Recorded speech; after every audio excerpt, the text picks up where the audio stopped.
There is a quiet war occurring in places we consider the safest, our homes, and in that home, the most sacred space of rest, the bedroom is often the most vulnerable, not to the physical dangers of the world, but to spiritual forces that thrive in ignorance, clutter, and misplaced trust. Let us not be deceived. What enters your room doesn't always knock. Innocent, looking decorations sometimes speak a darker language. A statue bought in the market, a painting gifted by a friend, or a symbol carved into wood may hold significance you never intended to bring home. When you place images of other deities or occult symbols on your walls, you're not just decorating. You may be granting spiritual permission.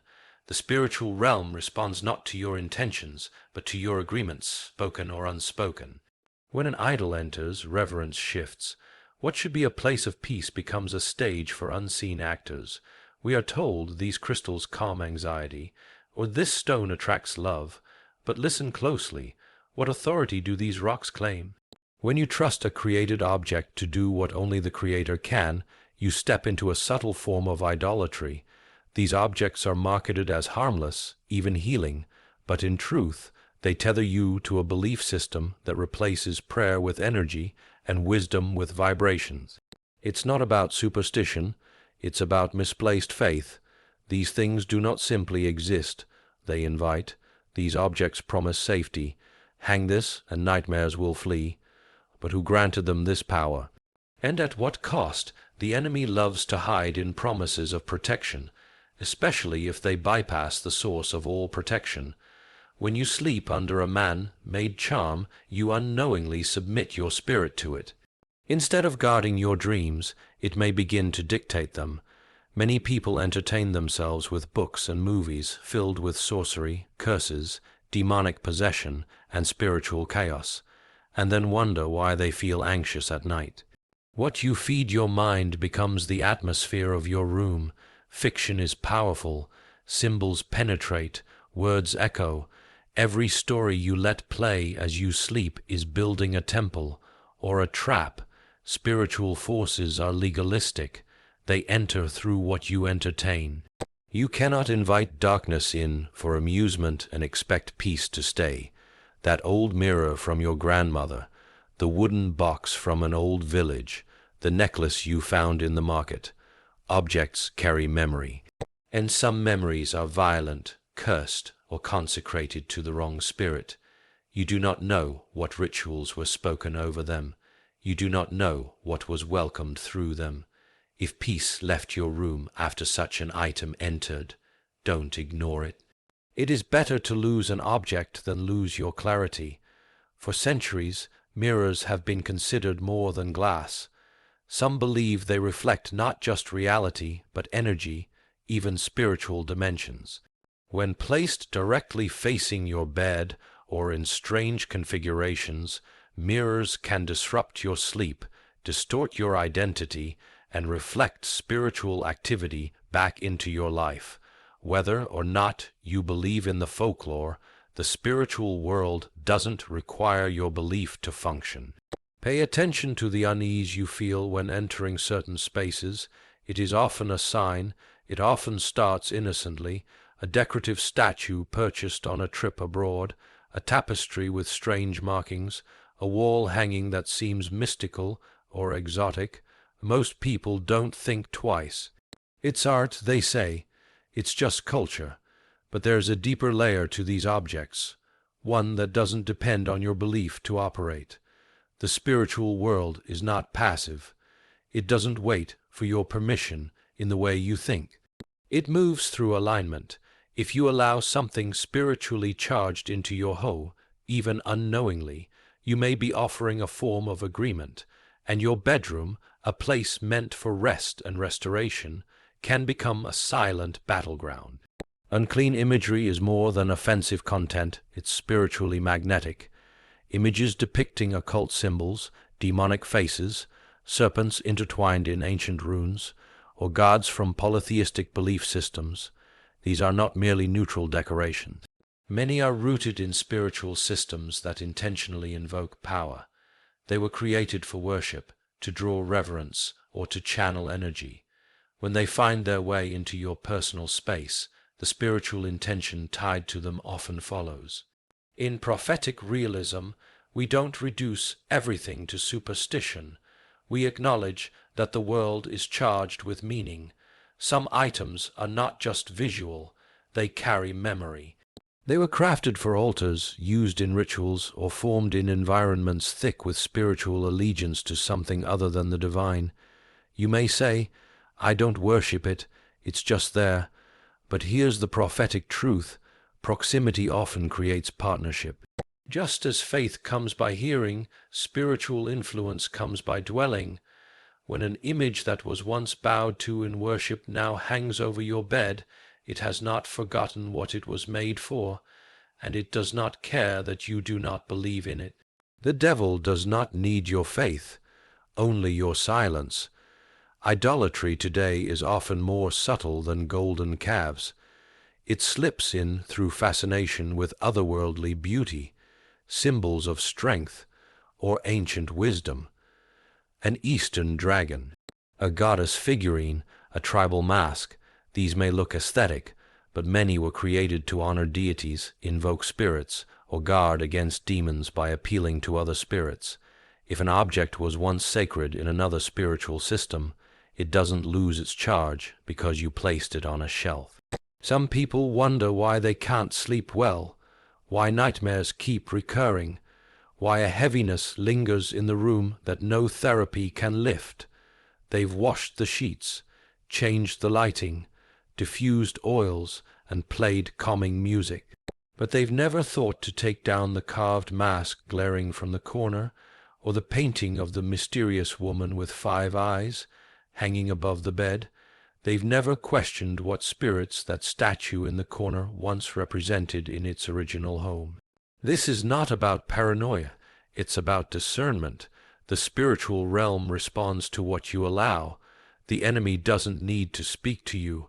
He only needs to be allowed to stay in your room, and sometimes we welcome him by the day, or we defend in the name of style. What if the wall art you purchased second hand had been blessed in a seance? What if that vintage idol had once stood in a shrine where blood sacrifices were made? We don't like to imagine it, but spiritual consequences do not wait for intellectual acknowledgement. If something was made to be worshipped, honored, or feared, and it now resides in your private space, it may still be performing its original function, just quietly, and so the bedroom becomes confused. Spiritually noisy, instead of rest there's disruption, instead of stillness unease, and no one knows why. What hangs over your bed matters, what stands in your corner matters. What you walk past each night, half asleep and unaware, can either be a guardian of peace or an anchor for spiritual unrest. The issue is not just the object, it's the permission it silently receives. From this understanding flows the need to evaluate, to question, to spiritually audit your environment. If God commanded his people to tear down Asherah poles, remove carved images, and cleanse their homes, not for fear, but for alignment, then shouldn't we at least be willing to inspect our bedrooms with fresh eyes?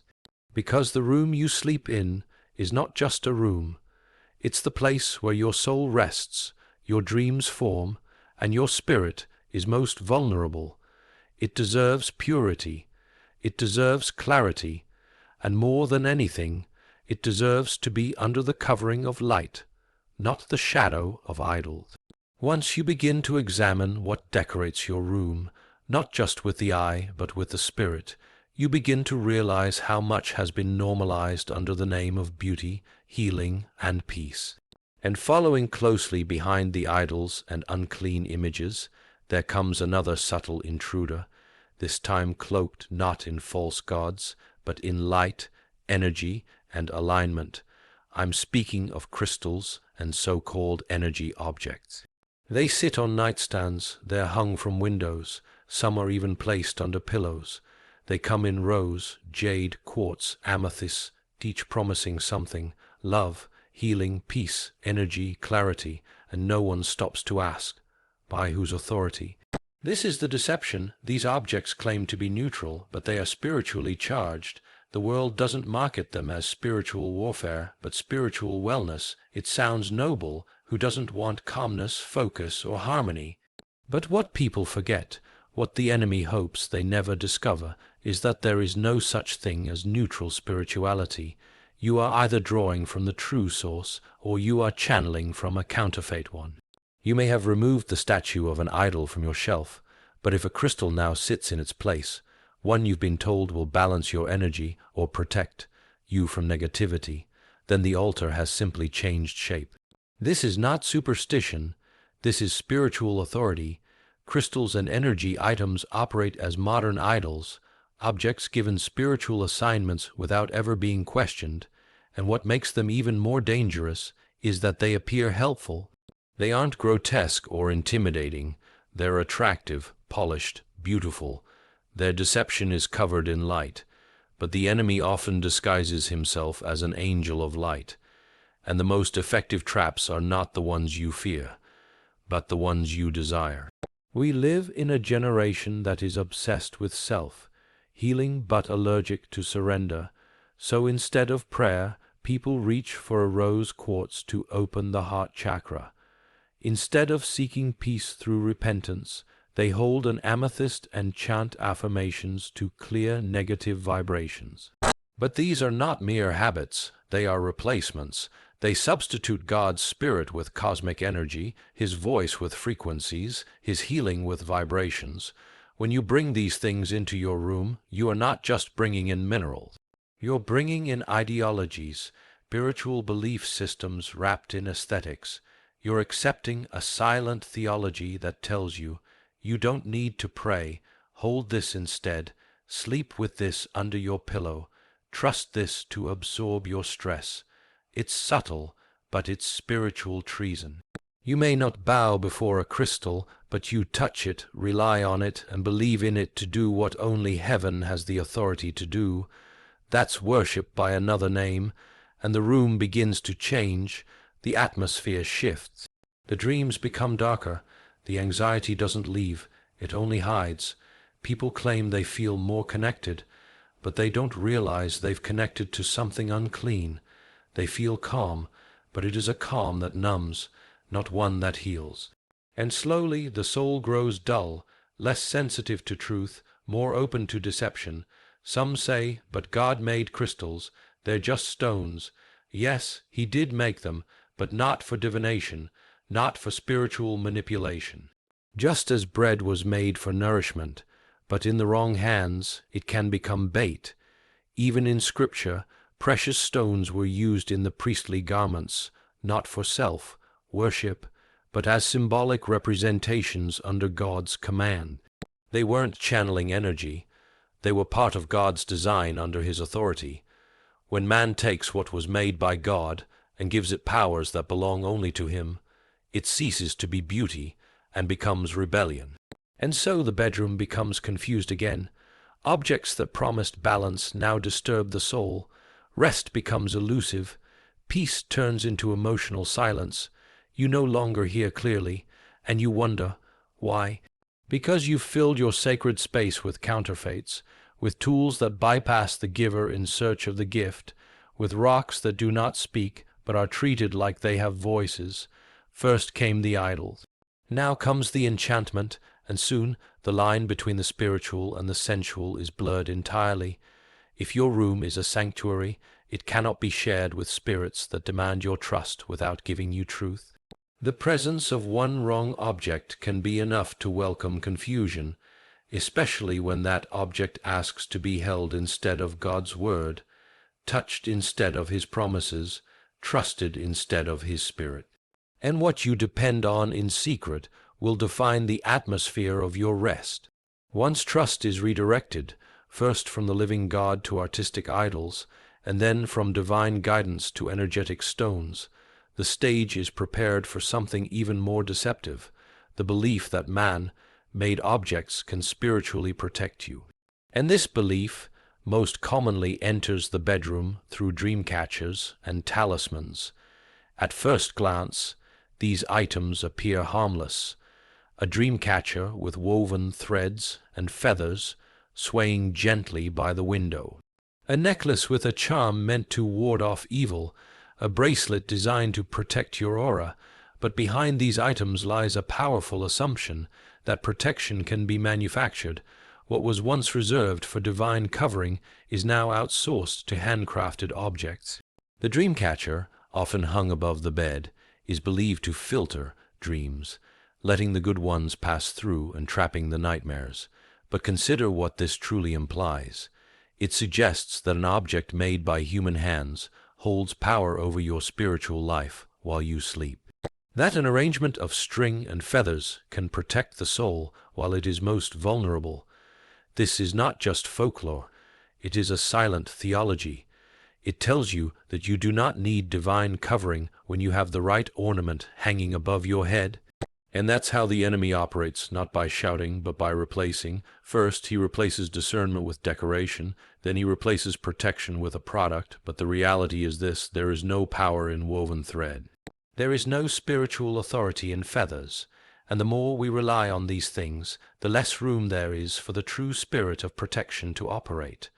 When you trust an object to guard your sleep, you may unknowingly be inviting the very spirits you think you're warding off. This false sense of safety is what makes talismans and charms so spiritually dangerous. They promise something they cannot give. They mimic divine function. A small pendant worn around the neck, a carved bone in your drawer, a coin placed under the pillow. People don't even know what they mean anymore. They just wear them because someone told them, this brings luck, or this keeps bad spirits away. But spiritual protection is not a function of material. It is a matter of covenant. When we place these objects in our bedrooms or on our bodies, we are making spiritual agreements, even in ignorance. Not every object is spiritually neutral, especially when it was created in a culture where charms were infused with spells, where protective items were empowered through rituals, sacrifices, or spoken incantations. The charm might be sitting quietly on your nightstand, but what was spoken over it before it reached your hands? You may not be speaking to spirits, but the object might have been spoken over by someone who did. And so, while the dreamcatcher swings gently at night, the nightmares grow worse. While the talisman hangs around your neck, anxiety deepens, and the one who sleeps under these objects wonders why sleep is disturbed, why rest is uneasy, why a weight seems to settle in the chest each night. They have been told the object protects them, but it is not protection, it is partnership. Partnership with a system that believes you can purchase peace. That safety is not a person but an object. That spiritual covering is a charm instead of a covenant. When you walk into a bedroom adorned with talismans and dreamcatchers, you often feel it. Not with your eyes, but with your spirit. There is a clutter in the atmosphere, a dullness. The soul cannot breathe. And it's not because the room is messy, but because the spirit has been redirected, from surrender to superstition, from prayer to possession, from trust in the unseen God to faith in a visible item. The enemy doesn't need to possess you if he can persuade you. First, he persuaded you to admire images of other gods, then he convinced you to rely on crystals for healing, and now he invites you to sleep under the shadow of an object that promises protection without presence. But no object can stand guard at the door of your soul, not a feather, not a thread, not a charm. Only one has the authority to command peace over your rest, and he does not share that authority with an amulet. And as long as you share your space with objects rooted in fear, your peace will always feel borrowed, never permanent. After the idols are admired, after the crystals are trusted, and after talismans hang silently from doorposts, what follows is a much quieter, yet far more invasive influence, the spirit that speaks through entertainment. This one doesn't come in the form of an object, but of a voice, and unlike the dreamcatcher or the charm that simply hangs, these voices are welcomed intentionally. They are played, read, watched, absorbed, and slowly They begin to reshape the spiritual atmosphere without making a sound. You may remove every false idol from your shelf and every feathered charm from your ceiling. But if your bookshelf is full of stories that glorify witchcraft, demonic presence, sexual perversion, and violence for the sake of thrill, then your bedroom has not been purified, it has been reoccupied. What you read before bed matters, what plays in the background while you sleep matters. Fiction is not harmless, words are never neutral, they are either planting truth or sowing deception. The enemy understands something most people ignore. The mind is most vulnerable when it's at rest. The moments before you sleep and the moments when you awaken are spiritually sensitive. And when your imagination is full of darkness, your dreams often follow its blueprint. A book may be called fantasy, but when it features spells, summoning rituals, necromancy, astral projection, or demonic beings presented as neutral or good, then it is no longer innocent entertainment. It becomes a spiritual teacher, reshaping your understanding of right and wrong, light and darkness, until you can no longer feel the difference, and what begins as entertainment becomes an education. You may not realize it, but the book on your bedside table may have introduced spiritual doctrines more powerfully than a sermon ever could, because it bypassed your discernment in the name of story. The same applies to the movies that glow from the TV screen in the quiet hours of the night. Horror films that celebrate possession, series that romanticize vampires, witches, and spirits of death, music videos filled with occult symbolism, sensuality, and rebellion. These are not just bad choices, they are open gates. You may shut the door physically, but if spiritual darkness is playing on your screen, your room is still wide open. People wonder why they wake up in fear, why their children cry at night, why they feel heaviness in the early morning hours. And the answer is not always deep. Sometimes it's as simple as this: your room has become a theater for spiritual pollution, and unlike the idols or the crystals, these voices do not sit in silence. They speak, they repeat, they loop, and every repetition is a kind of indoctrination. The mind cannot be filled with the voices of rebellion and remain loyal to righteousness. You may say, it's just fiction, it doesn't affect me. But fiction is one of the most powerful forms of influence, because it makes you feel while lowering your guard.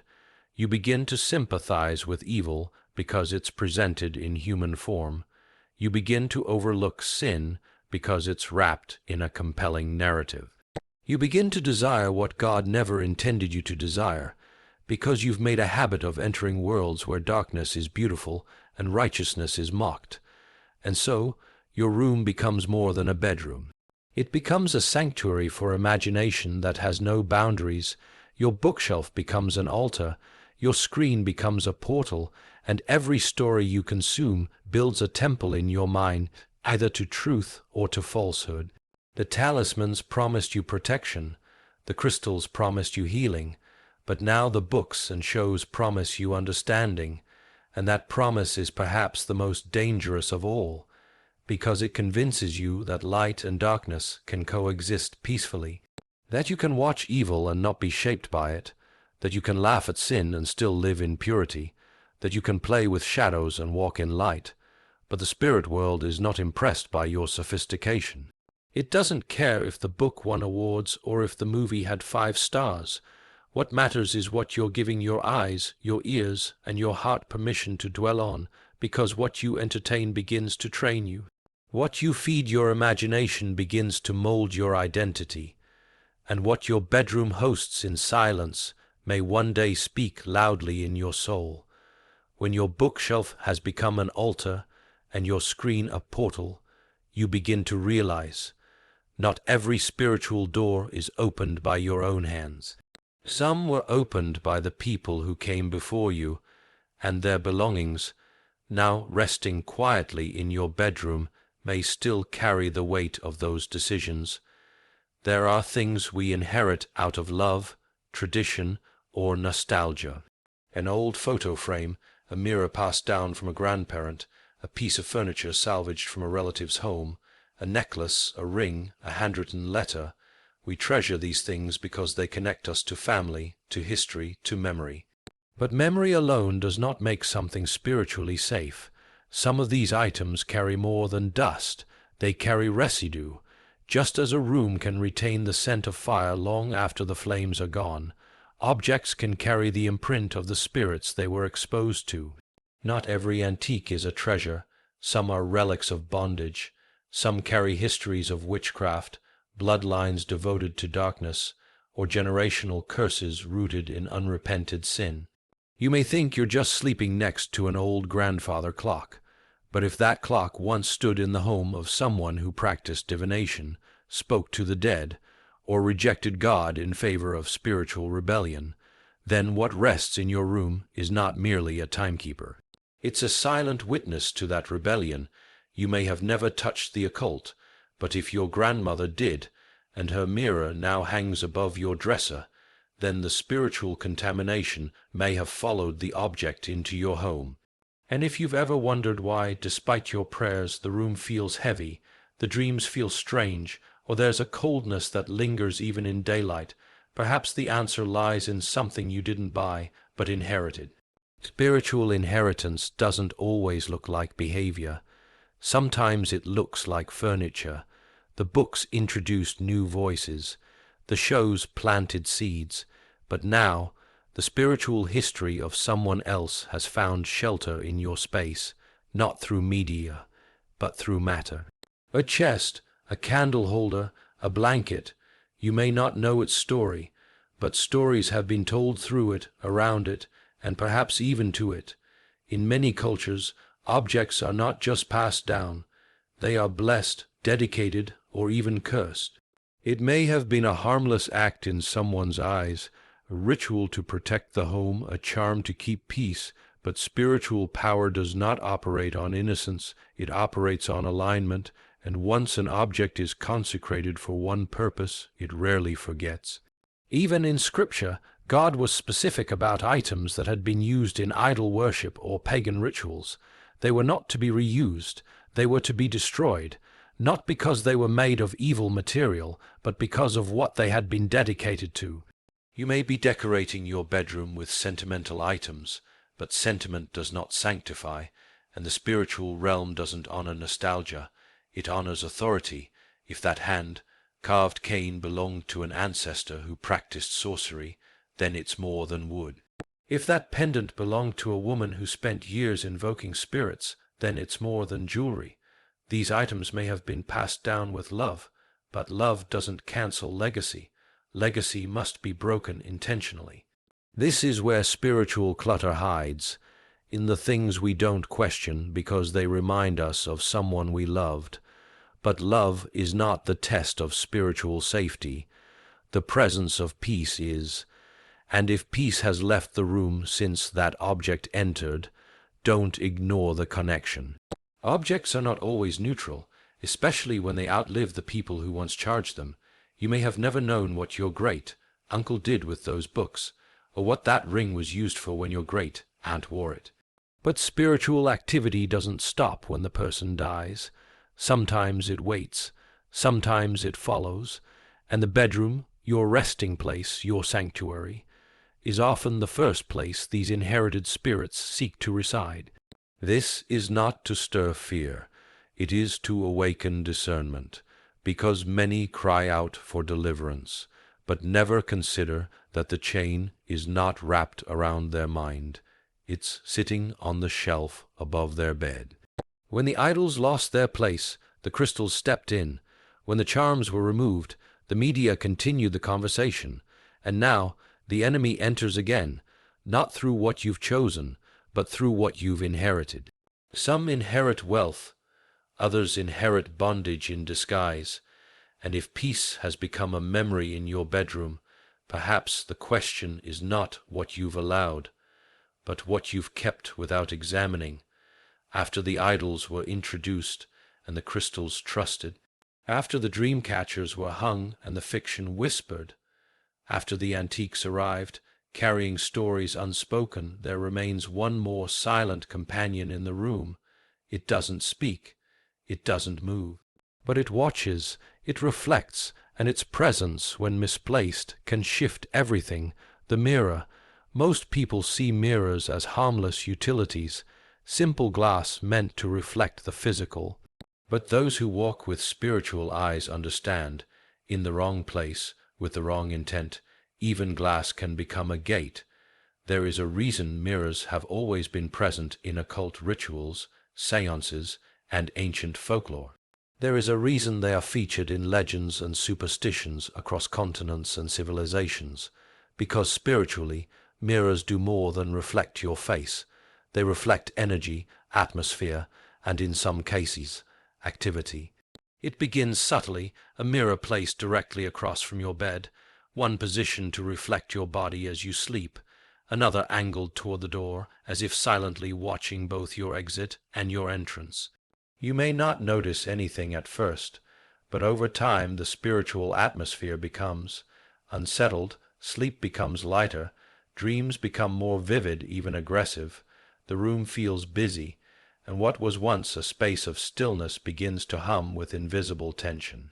Why? Because mirrors, when positioned without spiritual understanding, can function like amplifiers. They double what is present in the room. If peace dwells, it feels deeper. But if unrest, confusion, or spiritual residue lingers, that too is echoed. And if an inherited mirror, perhaps passed down from generations, or purchased second, and now sits in your room, the situation deepens. Mirrors not only reflect, they retain. Some objects absorb the energy of what they've witnessed, and mirrors seem to hold it longer than most. Imagine sleeping each night with a mirror that once hung in a home full of spiritual disorder, a home where curses were spoken, where secrets were hidden, where grief and hatred swirled. Now that same mirror rests by your bed, and your spirit stirs with unrest each night, but your mind cannot explain it. Some try to dismiss this. They say, it's just glass, it can't do anything. But that is exactly how spiritual deception works, by using natural things to accomplish unseen influence. Just as oil can be blessed for healing and bread broken in remembrance, so can objects, including mirrors, carry weight beyond the material. Others believe mirrors bring light into the room, reflecting sunshine or brightening small spaces. But if that mirror reflects darkness, whether literal or spiritual, then the effect is not light, but confusion. Mirrors can distort spiritual perception when placed where rest is supposed to reign. A mirror facing the bed does something very particular. It causes your spirit to remain alert. Even in rest, you are being reflected. You are being observed. In prophetic realism, this is no small thing. The human soul requires privacy for restoration. When you're constantly mirrored, the boundary between rest and observation is blurred. Dreams grow noisy, sleep becomes shallow. Some mirrors are not even consciously used, but have been positioned as part of aesthetic trends. Feng Shui, energy alignment, or interior design, fads inspired by spiritual systems not submitted to God. The positioning is strategic, but the source of that strategy is not always clean. The influence of mirrors becomes even more disturbing when paired with previous strongholds. A room already housing idols, crystals, occult literature, or inherited spiritual residue becomes a chamber of reflection, where every spirit welcomed is now reflected, multiplied, and silently reinforced. This is why some bedrooms remain heavy even after prayer. You cleanse the room with words, but the mirror continues to reflect what once lived there, until the object is removed, covered, repositioned, or spiritually cleansed. It keeps echoing what was. It remembers. People report strange feelings, sensations of being watched, glimpses in the corner of the eye, shadows that do not belong. But what if it's not something entering the room, but something being amplified from within it?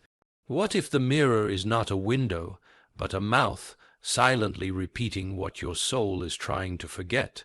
When you inherited that old wardrobe with the mirror attached, did you ask what home it came from? When you place the vintage mirror opposite your bed, Did you consider what it would reflect while you slept? A room full of mirrors is a room full of voices, and not every voice is of God. First the idol watched you, then the crystal aligned you, then the charm protected you, then the story taught you, then the antique sat with you, and now the mirror reflects all of it back to you, and you wonder why you wake up tired